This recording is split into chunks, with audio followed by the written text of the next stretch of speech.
6 nations and employs 10,000 people.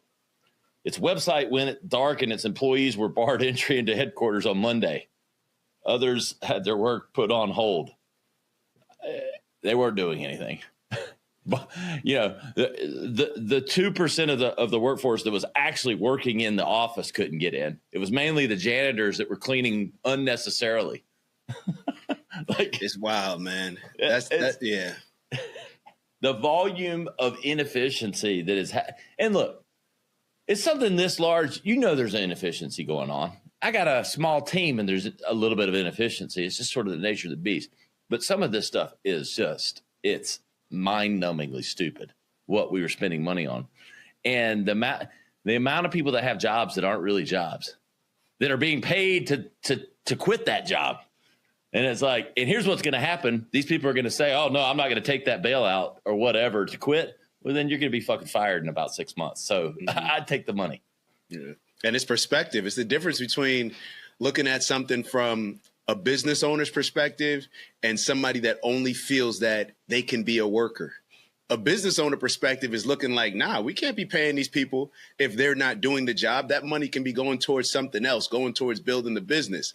Workers are like, well, I'm okay with staying at home, knowing that you're not going to be as efficient getting your work done. Like nobody at home, I'm sure everybody listening, if you disagree, you could just say you're the special person that will get more work done without having anybody on top of you or without having that work environment. But let's just be real. Like that's why we have coaches from a young age in sports. Like if the coach says, hey, you guys do your conditioning on your own, do you think everybody's going to do the conditioning at the same level if the coach was there? So, and I feel like they're being gracious with that. They're telling people like, yo, if you want to come back, you can come back. If not, we'll even give you, 8 months severance? 8 months. So it's like the fact that people are still complaining about that just shows entitlement on a whole nother level.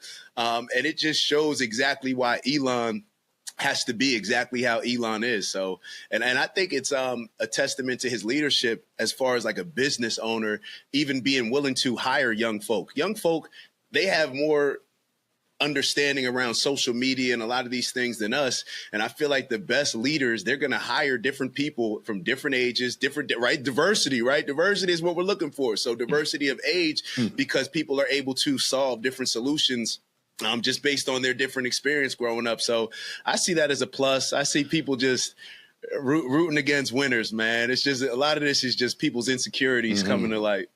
Yeah, exactly. They're up to $2 billion a day is what they're cutting.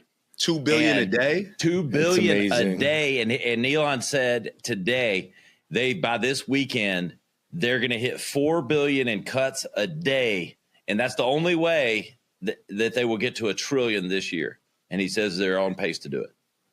That's how much even inefficiency. If you could find a way in your business, right, in any of our businesses, and let's just use a small number, $200 a day would make a huge impact in 90% of businesses in America, right? Oh, yeah. I don't know what the math is, but what is that? 200 times 365,